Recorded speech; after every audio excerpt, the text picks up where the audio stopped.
A father wound is just any area where our dads came up short, and none of us had a perfect dad. And we're not perfect dads either. So we're coming up short for our children. There's things that we didn't give them that they need. And it's not intentional, but we really want to heal from those wounds. And it takes some work to heal from it. But once we heal, we're able to give so much more to our children and to our families and to the people we work with and our clients. And part of that exercise is, writing this letter that your father never wrote. What would you love for your dad to say? It's not easy to do, but it's worth it. Hey everybody, welcome back to View from the Top podcast. We're so glad that you're all listening in today. My name is Kevin, also known as Wally Wallenbeck, and I've got A-Run Big A Walker again with us as the host of the show. Big A, how are you doing today, man? Wally, it's good, buddy. No complaints here on this end. Man, it's a great time of the year, isn't it? Weather's great. It's comfortable. Yeah. It's good. Just a recent move this past summer to Tennessee from Michigan. I was a little concerned that wouldn't have the color that we have up in the northern states, but I don't know if it's this way every year down here, man, but it's been beautiful. So yeah, you're going to be pleased with those. We have grass sometimes in the winter. Like you don't see grass in northern Michigan from like wind to wind, like for like 6 months out of the year or something, isn't it? Isn't it crazy?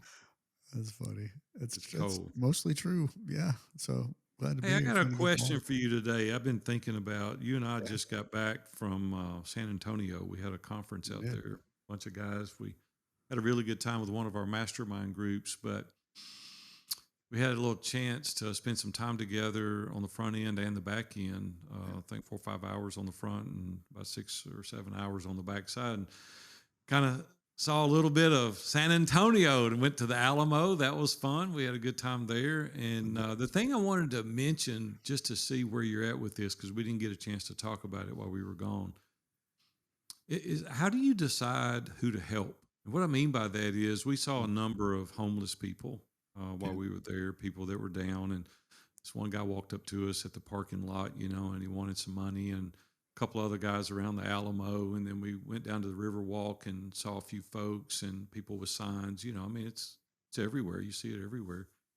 I feel bad sometimes. I'm like, man, I just need to keep a pocket full of money and just give it out to everybody. And then part of me goes, hey, they need to go get a job. What are they doing? And like, I don't know. I'm torn.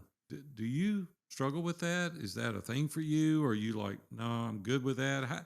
How do you decide who to give money to and how to help? Man, that's a great question. When we moved down to Nashville here, like I mentioned earlier, we've been coming down for a few years even. And that was really the first. I lived in rural Michigan pretty much. And so coming down to even this area of around Nashville area, same kind of thing, right? Like you see homeless folks and Sure. And you always feel so awkward. I do. I feel so awkward, like driving up and sitting on that corner, and They're standing there looking at you, right? Oh yeah, and it's like, man, you want to.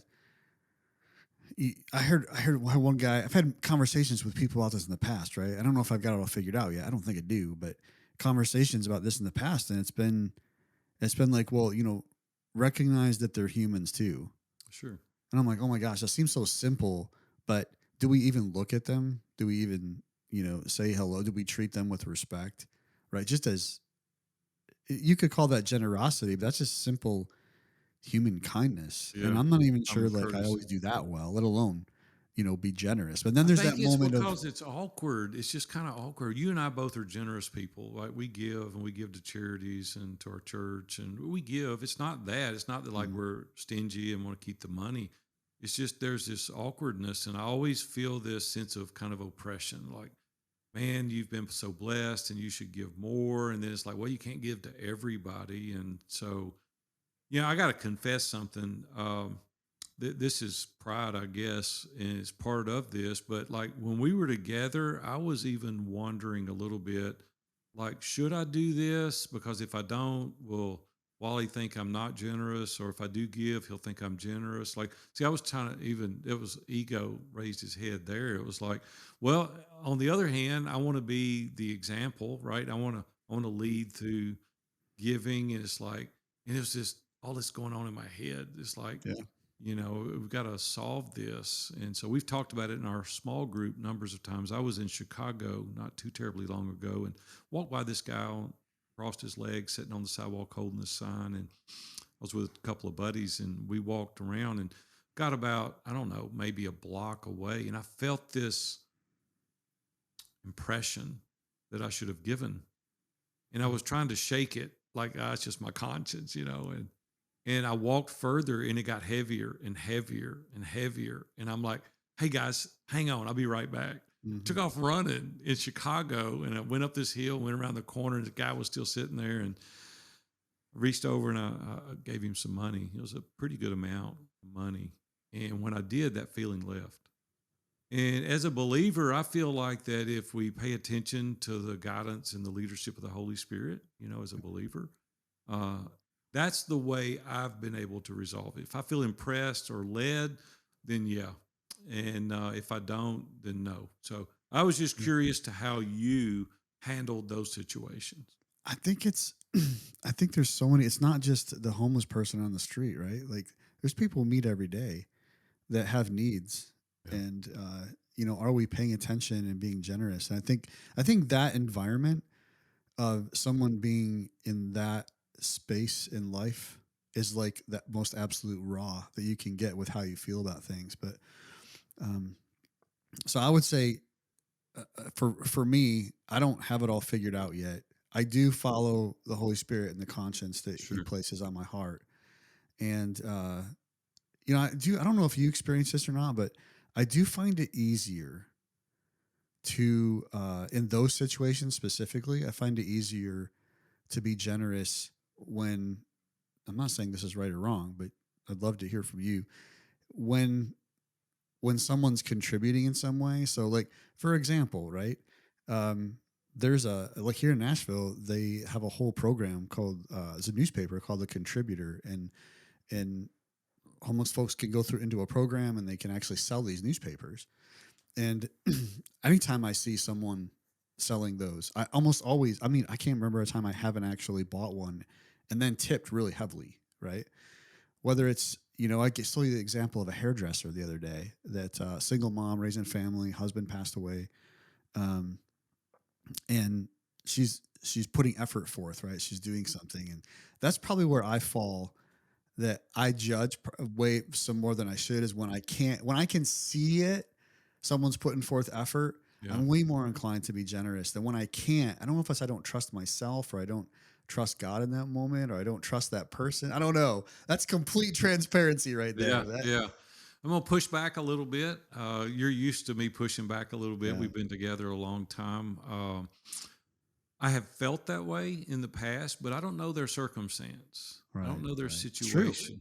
Yeah, I don't know what they're up against. I don't know that they're capable, whether they have the aptitude to do certain things or not. And so grace really kicks in at that point and go, you know what, I don't know where they've been. I'll tell you a way also that it's really helped me, and then we'll talk about the show a little bit, but I'll intentionally give. Like I'll designate a certain amount of money that I'm looking to give away. And a lot of times I'll go by to the bank and I'll get a couple of $100 in $5 bills, and I'll keep them in the console of my truck. And when I feel led, like I'm intentionally looking for opportunities to give that away. You and I were just in a situation where I did that. Like there was a guy that I went up to and I said, hey man, thank you for what you do. Here, I want to buy your lunch today. So it relieves a lot of that sense of burden that I'm not doing enough when I'm intentionally trying to do it. But well, you're prepared to do it, and then you're relying on the Spirit, right? If you're not prepared, it's so hard to do if you're not prepared. Yeah, so we have to intentionally go, hey, I really do want to help, and so in order to help, I've got to be prepared. And so to be prepared, I've got to be, financially able. I'm in a position, I've got ones or fives or tens or whatever you want to give away to help. Yeah. And I think if we are proactive rather than reactive, I think maybe it'll serve everybody. Yeah. I appreciate you. I appreciate you bringing that up today. It's good. And talking about prepared, we've got a guy coming on the episode today that's really about being prepared.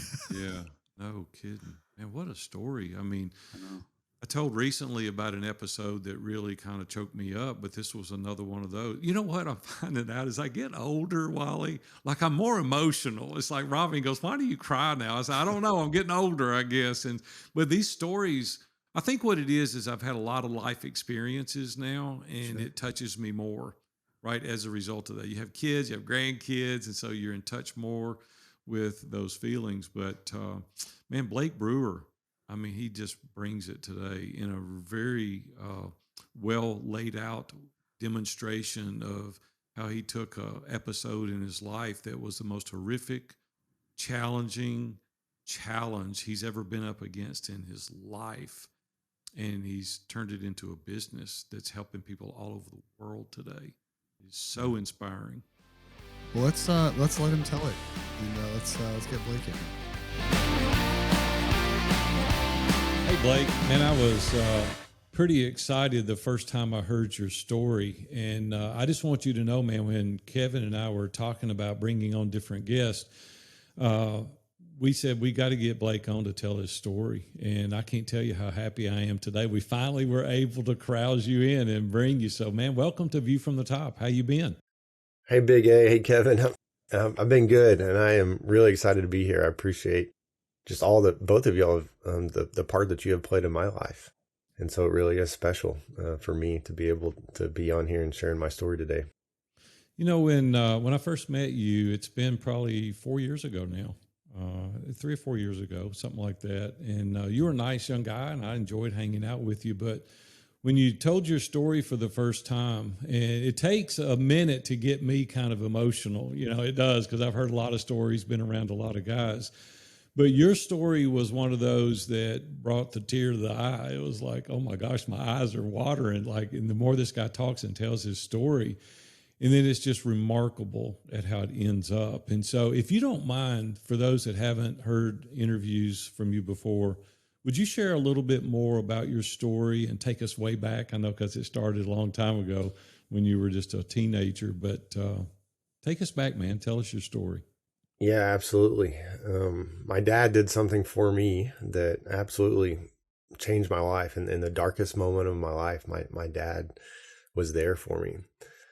When I was 19, I got a call from my mom saying that we're going on a trip to Hawaii. And I said, let's go. And so the first day that we were there, we went to a place called Hanama Bay to go snorkeling. And so while my sister and my brother and my mom were all laying out on the beach, my dad and I went out in the water to go snorkeling. And right before we went out into the water, I was standing there next to my dad on the beach. And in that moment, there was nowhere else in the world that I wanted to be than right there with my dad. And I, you know, even though I was 19 years old, I still felt like a little kid just standing there next to my dad. Now, part of that was he was drafted by the Atlanta Falcons to play tight end. So he was a big guy. His main claim to fame was actually that he was Terry Bradshaw's tight end at Louisiana Tech. That's pretty cool. And so, yeah, so they were best friends and roommates. And so you can imagine some of the stories that came out from that. But my dad was a really humble, kind of quiet, introverted guy. So he hardly ever told anybody that he was Bradshaw's tight end. On the flip side, I told everybody. I would too. That was my claim to fame growing up. But my dad looked at me and he said, with a big smile on his face, he said, "Man, I'm glad that you're out here with me." And it really made me feel like $1 million. But I'll never forget that smile my dad gave me because it would be the last smile I'd ever get from him. As we put on our snorkel gear, we headed out in the water and really have an amazing time. But we kept going further and further out and ended up in an area that I now know is called Witch's Brew, which is known for its treacherous waters, and it was that day. And so I realized in a moment I did not know where my dad was. And so I began to scan the water, and you know the waves were just really big, so I couldn't really see very far. But then I saw my dad, and my dad was struggling. He was next to these rocks that the water was just crashing against it. And at one point the water crashed against my dad, and I could just tell he wasn't doing well. And then he began to yell for help. And my dad had this really big, deep, booming voice, and his yell for help was more like this soft whimper. And so I knew I had to get to him as quickly as I could. When I got to my dad was underneath the water, and he was unconscious. And so my mind was reeling, and I knew I had to get him to shore. I put my arms around my dad, and to the best of my ability, began to swim with my dad as quickly as I could, but also trying to hold his head above water. Um, Luckily, a nearby snorkeler showed up, and as well as the lifeguards, and they began to help me get my dad to shore. And they started doing CPR to my dad. And I thought, surely this is going to be like the movies. He's going to come to at any moment. The water's going to come out of his mouth. His eyes are going to flicker open. I'm on my hands and knees next to my dad, just praying, crying out to God, like, would you please save my dad's life? But unfortunately, my dad drowned, and my dad didn't make it. And so it was just total shock. I'm just standing there on the beach like, what the heck just happened? One minute I'm having like the best time of my life, just me and my dad, and now my dad is gone forever. Like, I'm not going to see my dad again. And I was already asking myself the question, like, how are we about to make it without my dad? How am I going to make it without my dad? So then it was a few hours after that we were back in the condo, and I was sitting on the edge of the bed. And my mom appeared in the doorway, and she said, I found something in your dad's briefcase that I know he was going to give you on this trip. I had no idea what she was talking about, but she was holding some sheets of paper. And so she walked across the room and handed them to me. And at the top it says, Dear Blake, Natalie, and Marcus. It was a letter. And apparently my dad, for the last 2 or 3 months, had been writing a letter to me and my sister and brother, having no idea that he was about to die, having no idea that this would be his final words to us. And as I began to read this letter, my dad shared some life advice with us and shared how he felt about us. But even before I was halfway through with the letter, I was already just feeling so loved. Like, don't tell me my dad didn't love me. My dad, in the midst of his busy schedule, he was a hospital CEO. He refed football games for his hobby. He was involved in our church. And now that I'm a dad, I see how busy you get. And in the middle of all that, my dad took the time to write this letter. I just felt so loved. And that's exactly what I needed in that moment. And to this day, as I finish this letter, I get to the last line, and I believe only God could have allowed my dad to write this. But my dad wrote, as you're being faithful to the Bible, you're often going to find yourself in the minority here on earth. But I assure you that in heaven, you'll be in the majority. Love, your dear old dad. And so instantly I was like, man, I'm going to see my dad again. And so it was this hope that my dad's letter, hope that I was going to make it through this time. I grieved really hard for the next year, and I just replayed that day over and over again in my mind. But people told me at the end of the year, like, Blake, you grieved this really well compared to most people in a very, really healthy way. And I think I can only attribute that to my dad's letter and the words that he wrote. It just, it meant so much to me. And then it just brought confidence into my life. And man, and honestly, it changed my life. It redirected my life. This is going to be weird to say, but I tried to save my dad. I wasn't able to, but my dad saved me with the letter. He did. Blake, let's go back for a second and unpack a little bit of this. So you're 19 years old. You love your dad. You're not estranged from your dad. I mean, you got a great relationship with your dad. You love football. You love to watch him. You love to be around him. Like, a lot of people don't have that experience. So I'm very grateful that you had that experience with your dad. So take us back out to the water for a second. And your dad is struggling. Like, what's going through your mind? Like, is it, you hear people say, my life's flashing before me. Like, was your only thought to get your dad? Like, what's going through your head?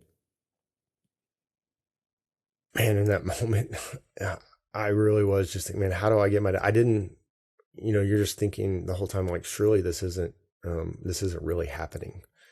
And this is going to work out. I know this is going to work out. And so I just got to go get my dad. And then, when I saw him, he was unconscious. So it was just like, oh my gosh, like, but still, like, we're going to get him to shore. It's going to work out. And then, even as I was swimming with my dad, if that snorkeler hadn't have showed up, like, I would have drowned trying to save my dad. Like I was totally exhausted at that moment. And so really it was God's grace that someone showed up and Because helped me. that's a pretty good little distance. I've had the privilege of being in Honolulu Bay snorkeling, actually in the very spot where this took place, and I know it's a pretty good little trek out there where you were at. And I know the rocks that you're talking about, and I can just visualize it because I've been there. That's a good long ways, and your dad's a big guy. You know, that had to take a lot of energy and willingness and determination on your part. So, good job, you know, as a son to give whatever you've got to your dad. So now you're on the beach. These other people are trying to resuscitate him. That you cried out to God, like, "Hey, save my dad! You know, save my dad." Were you bitter? You didn't. You didn't save your dad. So what was going on there? Yeah, that's a good question because in the coming days and months and years, I was really had to ask the question, how could a good God allow my dad to die in this way? And I knew that the answer was not that God wasn't good because my dad believed that God was good. And so because my dad believed God was good, I believed God was good. And so honestly, I think as I had some thoughts in the, you know, after my dad died, like, you know, was this my fault? Could I have done more? You know, what if I had swam with my dad's different? Like maybe I could have held his head above water different, or maybe, you know, if I hadn't gone out there with my dad, we wouldn't have gone that far out. And I could have easily like felt the guilt of that and been felt shame from that. But honestly, I never really did. And I think it was, again, all because of my dad's, the words in his letter, like really protected me in this moment. You know, we talk about being good dads and physically protecting our children, but my dad with his words really protected me and my mind from going places that could have really hurt me. But my dad really, with his words, he protected me, provided me, he guided me with his words. And so, man, yeah, I can't even imagine where I'd be if my dad hadn't written that letter. Did it take professional assistance to work you through this grieving process and this not being mad at God? It doesn't appear that you were mad at God. It was questioning. Anybody would question. I would question. Wally would question. Any of us would. How did you work through that? Yeah, I did go see some counseling, and it was helpful. I didn't have to be honest, I didn't spend like a ton of time in counseling. I had some great just people in my life.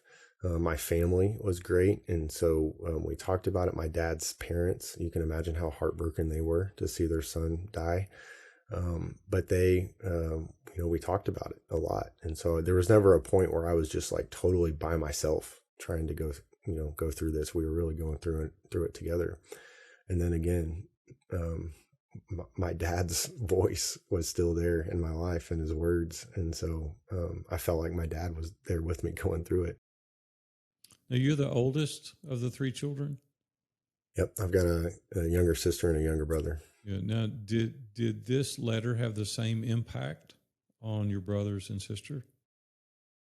Man, the letter was meaningful to all of us. You know, it's hard to say the same impact because you know, it's hard for me to even share how much it impacted me. My sister and brother doing well, and doing well today. And so I don't know if they would say that it's because of the letter the way I do.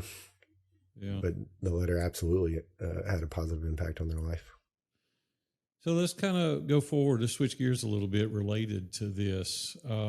So the reason we really wanted to have you on here is we're all faced with travesty in our life. We all have things that happen, you know, maybe not to this magnitude, right? Hopefully not many people will have to experience that, but we live long enough, we're going to have things happen in our life, you know, and the way you've dealt with it is what's so impressive to Wally and I. Like you've taken something that would put most people, you know, out. It'd be like, hey, I'm angry at God. I don't understand. They would be bitter. They would be resentful. They wouldn't understand why, you know, but man, you've not done that at all. You've done something really, really cool with this. So take us there. And how did you get there? Well, yeah. So, I graduated college, started my career, got married, started having kids. Again, my dad's letter, the ups and downs of all of that, my dad's letter was still there, guiding me even at the hard times of my marriage. I can remember some moments where if you've been married, you've experienced some hard times. And I was like, man, did I marry the right person here? And there's my dad's words, like continuing, to guide, to, encourage me to persevere, like fight for this. Well, then it was a few years ago that I went to write a letter to my children. And, if anyone knows the value of a letter from their dad, it's me. And so I go to write this letter and I'm staring at a blank sheet of paper, and it was incredibly difficult to write this letter, to like get, everything out of my heart and my mind and onto a piece of paper. And it just hung over me until I got it done. I did eventually finish the letter. Number one, I knew I had to finish because, I don't know when my last day on the planet's going to be. I have to have something written down for them. But two, I also see the world that my children are growing up in. And there's a lot of forces coming against them that are really trying to influence them that goes against my family values. And so I just wanted to be very clear about how I feel about them, what our family values are. And so I finished, and it felt amazing to get this letter done. Like it was really this, a milestone moment in my fatherhood journey. Well, then it was around that same time that I finished this letter that I hear a guy's story. His name's Victor Marks. He's doing incredible things around the world, rescuing women and children out of sex trafficking. And he tells me, though, that when he was 25 years old, he gets a letter from his biological dad. His biological dad had abandoned him when he was a kid. He had 4 stepfathers, and this letter starts off, "Dear son." Victor says he was ticked. He said, "Who does this man think he is that he can call me dear son?" Well, what had happened was his dad had actually had a major life change. He'd become a Christian. And so he was reconciled the relationship with Victor. Victor goes to meet his dad. Long story short, over time, they become best friends. Victor's life completely changes because of this relationship with his father. And it all started with this letter.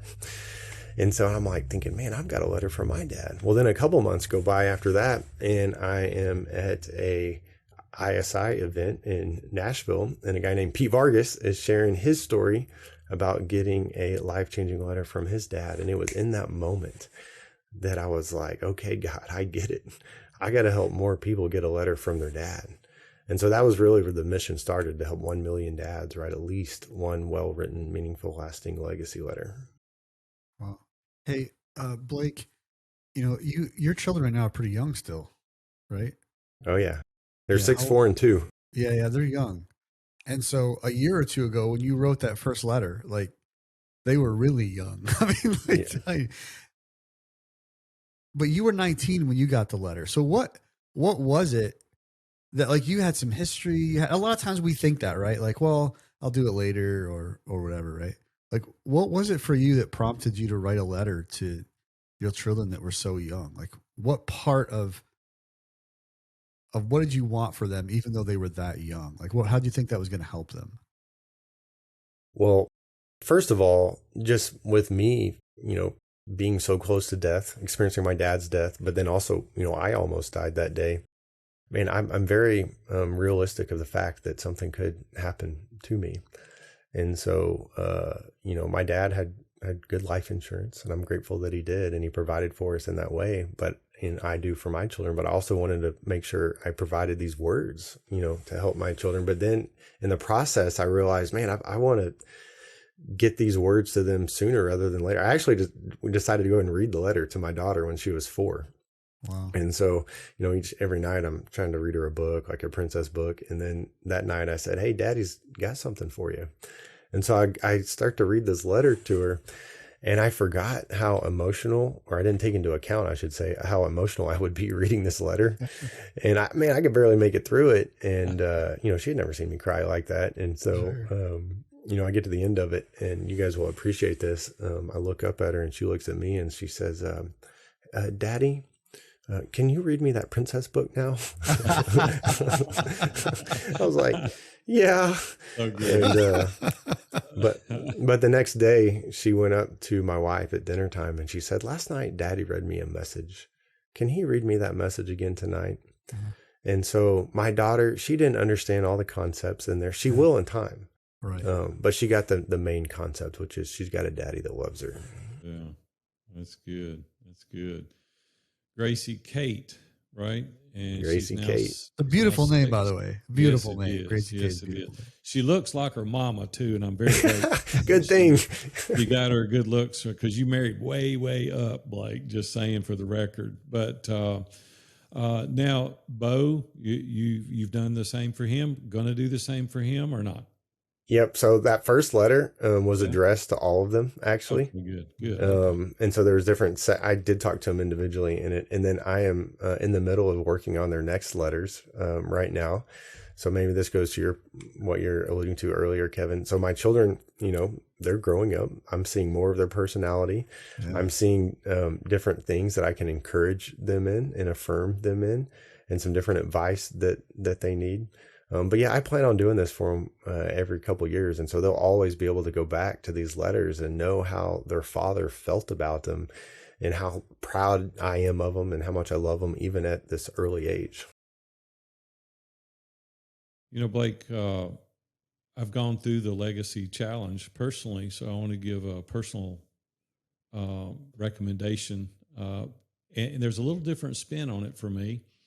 I think it did as much for me as for my daughters, because it made me really reflect on my responsibilities and think through the things where I'd missed the mark. And it helped me really double down on places that I wanted to tell them how much they had meant to me. And sometimes when we're going through our everyday life, we're like taking care of their needs and things like that. But man, at the end of the day, when you think about how much you really love them, you want to be able to articulate that. And it brings up these emotions inside of you. It's like, I've never dealt with those, And so I think it did a work in me going through this process. Do you see that common? Is that commonplace with dads today that are writing these letters? Or do you Yeah, think the absolutely. benefit? I didn't tell you that on the front end that was going to happen to you, but I knew that I it probably was. wouldn't have done it if I'd known. Yeah, But man, I was in my office by myself, and I was glad Robin didn't walk in, like crying. It's like, so No, yeah. that is the power of this letter. I mean, you're writing it for your children, absolutely, but you're the one who feels the immediate impact of writing this letter. It forces you to stop and think about, what is most important. And then as you're gathering your thoughts and feelings about your children, you then see yourself living out those things that you wrote. And then even as you're coming up, there's the advice section. What is your best advice? Well, to stop and think through, what is the advice I want to share with my children? Well, then you end up kind of preaching to yourself. So I went back and read that letter that I wrote to my daughter a couple of years ago. And, one, it was cool because there were some memories in there that I was like, oh man, I don't even remember that. I'm so glad I wrote it down. But then some of the advice that I shared with her, I was like, dang, that's some good advice. I need that right now. I don't want to give away the whole farm here, but I do want to talk about a couple of sections of it that I didn't see coming either, because there's a number of sections, and correct me, there's 6 or 8 sections, maybe more. But so the section where I had to write a letter to myself as though my dad were writing it to me, like that killed me. Yeah. The things I wanted my dad to say, right? The things I had longed for him to say. Maybe he did, maybe he didn't. And some of the things that I didn't really realize that I was searching for.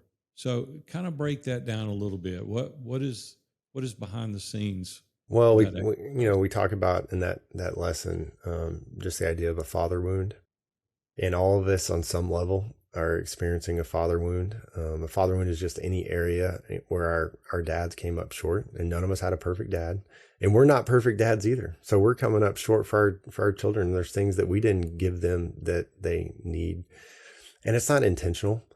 But we really want to heal from those wounds, and it takes some work to heal from it. But once we heal, we're able to give so much more to our children and to our families and to the people we work with and our clients. And so part of that exercise is, writing this letter, that your father never wrote.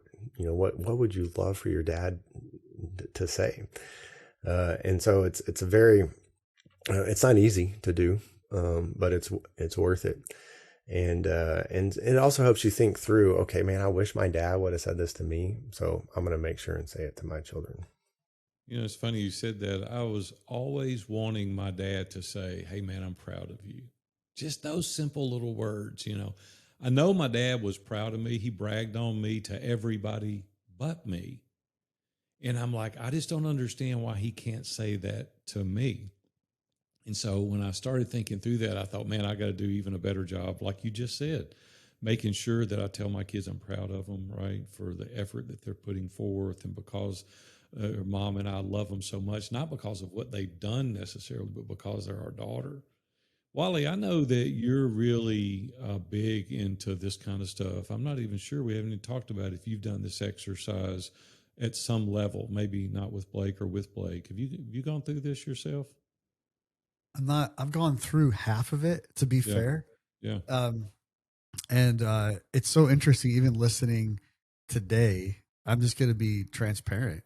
Bring it. Yeah. So I'm a big journaler, right? So I've got these, I have stacks of journals in my safe in my house of just stuff and, thoughts and overtime and whatnot. And I write notes to my kids and that kind of stuff. But,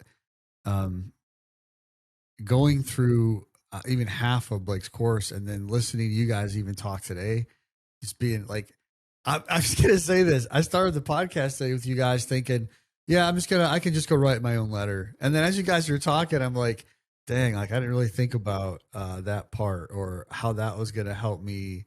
Yeah. So Blake, like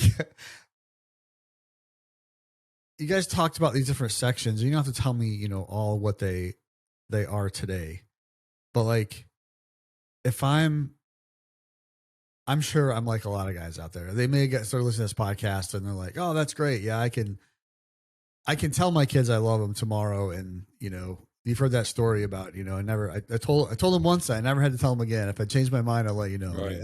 That doesn't fly, right? It doesn't fly with our wives. It doesn't fly with our children. That's just a crazy thought. But so I could tell them. But listening again to your story today, the power of actually writing out that you're right. We don't know what we don't know in terms of timing and what we have on earth. And that's not to be morbid. Right. That's reality check, right? Sure. We just don't know. And not even that, but I think the other part that's kind of gotten me thinking about what you've been talking about and how you started this with your kids and they're so young. I didn't start this with my girls are married now. Like they're all out of the house, and I know Big A's are as well. And so you got these little kids that you're starting to create like this, whether it's a couple years or however often you write this updated letter to your kids, like, hey, that's really cool. And I'm thinking, all right, well, I'm kind of past that. And I'm really not, right? I'm really not. If I'm being honest, like I'm not. So the challenge to me is I've got to open that back up and get in there and finish going through that and finish well. Kevin, in transparency, I've not delivered the letter. I'm in the forefront of it, and putting it together, assembling the thoughts. And so that's why this is so fresh on my mind, right? Is I've just recently gone through this with Blake and a couple of other guys. Wow. And I need to, in case my girls are listening to this, you got a letter coming. But now you for sure. Thanks a lot, Blake, for coming on today. I really appreciate it. No, that's a good pressure to have. I got to tie the bow on it, right? And I got to it was a process. And I'm like you, Kevin. I was like, yeah, like I'll sit down, I'll tell them I love them and how proud I am of them. No, there's a whole nother level of diving in, understanding yourself first. And that was one of the exercises I had to do. I had to go back and touch those emotions about what it was that I didn't even see that. I was like, I didn't even know that was a thing. And then I start thinking about, man, I don't want to make that mistake, or I want to do what my dad did, at an even higher level. So what are some other steps, Blake, without giving away the whole farm here? What are some of the other things that we can talk about that would be impactful to the listeners? Well, just so you know, I'm gonna give everyone that's listening like an outline to the letter, and so you'll know every section of the letter. So we'll put that link in the show notes. But you can go to legacyletterchallenge.com/view from the top. You can get the outline of the letter. I would love for everyone to use that. But, we were talking about how important it is for our children to know how much we love them. And, to your point, Kevin, there's, we think that we tell them a lot, or maybe you're on the end of the spectrum where maybe you do tell them every single day, or some parents do not verbally say that a lot. Man, it does not matter where you are on the spectrum. For your children to read that from you and to know, my dad chose these words, he put them on paper, my dad loves me, and it's not conditional. It's unconditional. I love the story that Kobe Bryant shared a year before his death, before he died in the helicopter. He said that when he was 12 years old, he was playing in a summer league in New Jersey. His dad and grandfather had both played in this league. He was feeling the pressure. He wanted to do well, but he said he got to the end of the summer and didn't score a single point the entire summer. And he said he was so frustrated. But he said that his dad came up to him, put his arm around him and said, Kobe, I don't care whether you score 0 points or 60 points. I'm going to love you no matter what. Kobe said that was the best thing his dad could have ever told him. He said at that point, it just completely freed him up to go for it. Like he could not fail. His dad was going to love him no matter what. And so, that was playing through his mind for the rest of his life and the rest of his career, through the ups and the downs. And so that's what we want playing through the minds of our children. And when you write it down, it's just another avenue to get that thought and for them to know that into their mind, because there's a lot of things that every day our children are waking up and they're having to navigate life, and there's this war for the battle of the mind every day. And we want to help them win the battle of the mind. And one way we can do that is to get that into their mind. Hey, I'm going to love you no matter what happens today. You got a dad that's going to love you. And they're going to be so much more confident when knowing this, feel so much more valuable, feel a part of something. And so that's one reason why this letter is so important. Like, what's pretty cool is we feel sometimes as dads that our responsibility is to provide financially and just, hey, I provide money and send you to school and you're good. But there's such an emotional responsibility we have to develop them for the compassion and the empathy and care and the concern. And man, it's really incumbent on us to dive deep into really studying and thinking through we're forming and shaping their personality. We're going to be changing family trees. Like, this is our grandchildren after them and the things that we teach. And it's an awesome responsibility. And I'm just so grateful that you're willing to spend the time to teach people to go through this exercise. I'm just amazed at the people that you've been able to work with. Tell us a little bit about some of the folks that you do work with. Well, I mean, there's people, all over the map that want to write this letter, from military guys. I got to help a group of special forces, some Delta Force guys write their legacy rough, letter. Tough guys. Man, these guys have all each killed a lot of people. But they're some of the most highly trained, skilled people on the planet.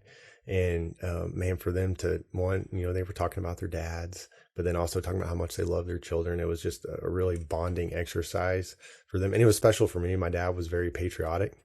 And so for me to help these guys do it, I've helped some guys who played professional sports. I've helped some blue collar guys write their legacy letter, some CEOs.